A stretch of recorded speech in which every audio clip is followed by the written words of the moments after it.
Welcome back, listeners. We've got another episode of Rainer on Leadership. We're going to be talking about deferred maintenance, which is a pain point for many churches and many leaders. This one included, myself included. I have all sorts of projects that I've been doing at West Bradenton.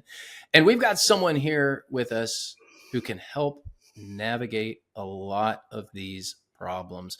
Welcome to the show, Tim Cool, who is of Smart Church Solutions. He's going to help us dig into some of these problems.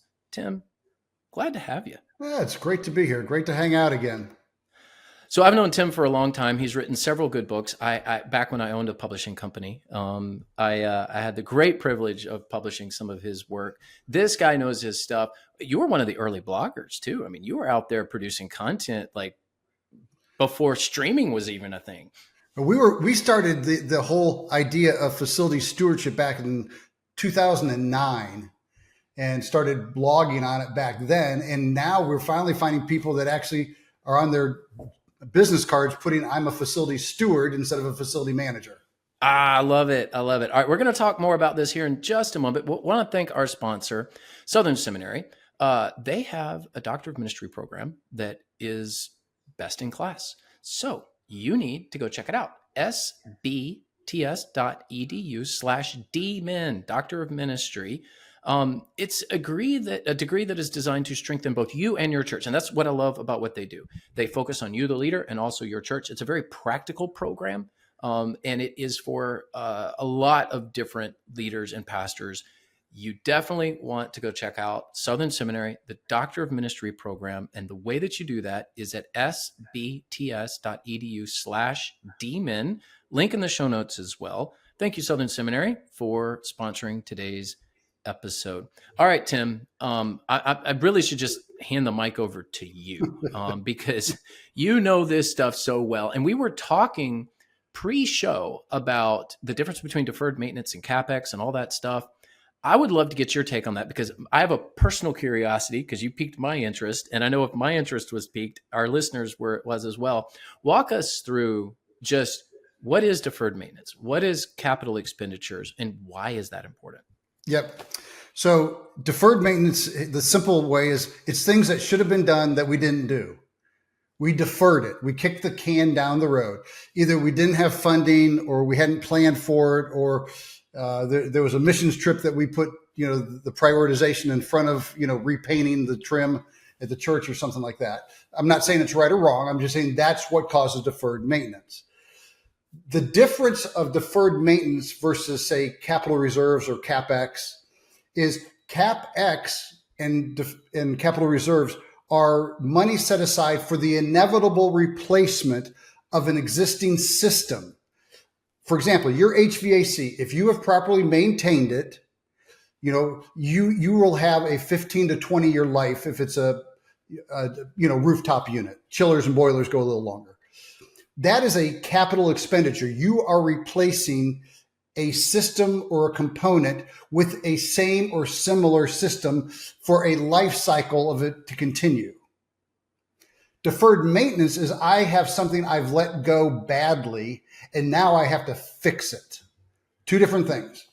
We had both at my church. I'm sure you did. We had the double whammy. By the way, we have a chiller system in Florida. We have that super cooled water running through the walls. And if you've ever seen a leak in the main line of a chiller system, mm-hmm. it will cause a moment of panic, because the water comes out at a ferocious pace, like it's like somebody opened up a fire hydrant. I mean, yep. It's wild. So you may be chuckling a little bit, but these are the things churches face. How did we know that we needed some work? Well, we hear this gushing sound coming from this closet area, and then we open up the door, and there is water just forcing itself out at how many ever gallons a second? I don't even know. It was just crazy. And then they call you, right? Yeah. People like have these issues, and then like, well, we need help. We need Smart Church Solutions. We need Tim Cool. By the way, we'll put a link in the show notes to all of his stuff. He has some amazing resources for all of our churches, and would love for you to get connected to him because he can help with this stuff. But Tim, let's talk about the hidden cost of delay. So a lot of churches do kick the can with their facilities. Everyone's done this. And sometimes we just don't have the money. Like, Yep. we're not going to go into debt. My church doesn't believe in debt. So we're just going to patch this up and do what we can. But let's talk about that hidden cost of delay. What happens when we ignore these things? So based upon studies that have been done by organizations much smarter than us, is that the cost of deferred maintenance is somewhere between 4 times to 30 times the cost of repairing it up front. So people say, well, we don't have the money to do that. Well, how are you going to have the money to fix it when it's 30 times more expensive and it totally fails down the road? And so the argument doesn't really hold up real well for me to say, well, we don't have the budget for it, but you're going to have the budget down the road to pay 4 to 30 times as much. Yeah, you're delaying it. And maybe by that time, Sam, you can retire and a new pastor will take it over and you don't have to worry about it anymore.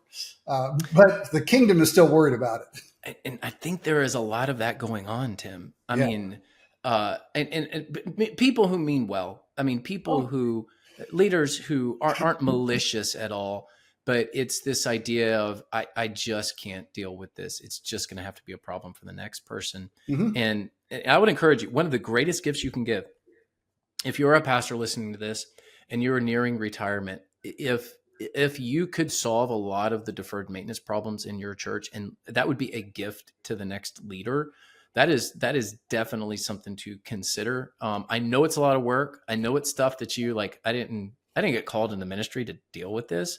I would much rather not have to deal with it. But Tim, this is something your company does. So tell us a little bit about eSpace and, facility management software. And, this is your world. How can eSpace and some of the solutions that you have take something off the plate of the pastor? Yeah. So, eSpace kind of serves as a full-time employee for less than 5% of the cost of an employee. Because you are able to set it up to remind you, check this, fix that. And you can build out your CapEx life cycle calculator to say, how much money do I need in 10 years? How much money do I need in 15 years? How much money do I need in 5 years?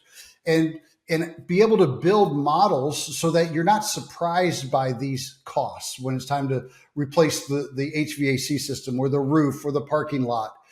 And so what we found, Sam, is there's generally 4 buckets of budgeting when you're thinking about facilities. The first bucket is operational: utilities, janitorial, general maintenance. Okay.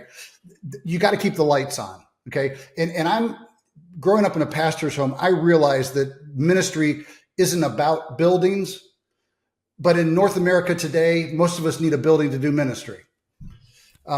So the second bucket then is your life cycle, your CapEx. It's planning for the inevitable future. So you're still a young man, but I have a 401k. I'm well into middle age. Okay. I don't know what you're talking about. Yeah. So hopefully you have a 401k or an IRA or something.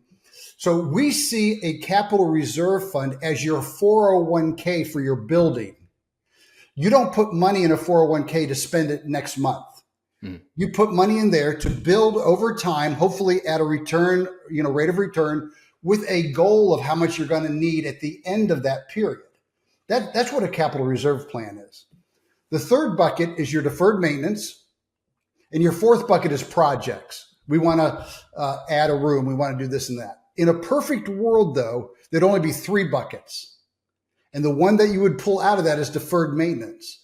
But the only way you can pull that bucket out is if you budget enough to take care of the building and you have enough CapEx set aside to replace things. So we've done about 15 million square feet of facility condition assessments, like the one we did for you guys when you were looking at merging with that one church. Mm-hmm. Of the churches that had deferred maintenance, every one of them, by the way, Um, there are two empirical reasons why they have deferred maintenance: lack of budget, lack of staff. Number two reasons. And staff doesn't have to mean paid staff. It could be volunteers, it could be whatever. But those things are underfunded. And so if you're underfunding those, what are you going to end up with? Deferred maintenance. Right. The other inevitability we found, Sam, that's really scary for me is of all the churches that we've assessed, they average between $25 and $40 per square foot of deferred maintenance. You have a 100,000 square foot building, I can tell you right now, you've got at least $2.5 to $4 million of deferred maintenance that you're not prepared for, that's going to smack you across the side of the head at some point in time. This isn't a scare tactic. It's just reality. Yeah, let me step in here and just say, Tim's right. He did a wonderful job helping us with the second campus. We ended up, I don't know if I ever followed up with you about this. We ended up tearing down the sanctuary because of deferred maintenance. Mm-hmm. Now, it was a smaller campus. There were other buildings. The fellowship hall worked great for multi-purpose space and a worship area. I mean, it ended up working out really, really well. We would not have gone into that just wanting to tear down a building, but the costs of fixing it was far greater than it was even worth. And it just was not, your word here, it was not good stewardship to even keep it. And it was hard. It was really hard on the people because that's where they worshiped. Yeah. You know, that room meant some of them were married in that room. Now, they were gracious and we managed it and they understood, but it was hard to watch that building come down. It was hard to tear it down. We also ended up putting a big hole in the ground and then had a hurricane hit during that time. And we created a lake. It was a pond. We created a pond on our property that we didn't want. That's a whole nother story, but we couldn't have helped that. But the lesson here is a lot of churches are going to face closure or potential tear downs of buildings that they don't want to tear down simply because of this issue. Yeah. And yet they'll say they can't afford to take care of it, but they'll tear it down and go build a new one. So, you know, it reminds me, and again, I'm older than you. If this was Tom, this would be an easy conversation. But the Fram oil filters from the 1970s, they're commercials. I know what you're talking about. Pay me now or pay me later. So you could have, back in the day, you could have paid $20 for an oil change, or you can pay $4,000 for a new engine. Which one costs you more? Yeah, it's the same thing applies to our church buildings. Pay me now or pay me later. You're going to pay one way or the other. So this gets to the principle that I know you champion a lot with your work, is this idea of facilities as kingdom assets. You know, I like to say that this is your most expensive discipleship tool. Yep. So why not invest in it well? And you're right. In the North American context, churches need buildings for the most part. Like you hear about some house churches, all for it, not against it. You hear about some churches that can kind of meet in some outdoor spaces. I mean, in the colonial era of, you know, churches, they were out there in the fields preaching and all of that. But it's kind of hard to really do church long-term in the North American context without a building. So talk a little bit about something that I know you live out, is just this idea of facilities as kingdom assets. Yeah. So we see facility stewardship as, if you believe everything on earth belongs to God, then we are stewards of God's stuff. We've been entrusted with it. We're not entitled to our church buildings. And so if you can see facility management as a ministry and not the redheaded stepchild of the church staff or an obligation, oh, I'm stuck with this building. No, this is an opportunity to enhance discipleship and worship and community engagement. That's why even recently we've been writing more on the idea of facility management, facility stewardship is really a theological discussion versus a philosophical discussion. If we believe God created things, then we're dealing with a theology here and not just a concept. And so how do we take that and live out theology? And so if pastors don't see it as a theological opportunity to further and enhance ministry, then it's hard to get the rest of the organization to buy into it if the pastor isn't bought into the fact that we've got to take care of what God's entrusted to us. So we're talking to Tim Cool of Smart Church Solutions. He's got this great new software for facility management called eSpace. You need to go check this out. Smartchurchsolutions.com is the website. If you want to give us credit for it, smartchurchsolutions.com/Rainer, if you want to go there. But I really think that as you're listening to this, everyone, you just need to go check out what Tim is offering, because it is such a great solution for a lot of, like, everyone's problem. Like, this isn't everyone problem. This isn't every church problem. So Tim, I don't know why everyone doesn't work with you, because this is something that we all struggle with. So eSpace is the name of the software. Smart Church Solutions is the name of the company. You can go check them out at smartchurchsolutions.com. And Tim, I want to talk about just some practical stuff here. You really help churches get down to, the nitty gritty side of things, where, these are just the practical next steps. So help us learn, like, so somebody's listening to this, I'm a pastor of 200 on an average Sunday, or 150, and we have a decent budget. We're doing okay. But yeah, when I walk around my facility, I may not know a whole lot about deferred maintenance, but I can just tell this is a problem. And maybe my campus is too big for the church right now. Hopefully I can grow into it, but it was built in a different era.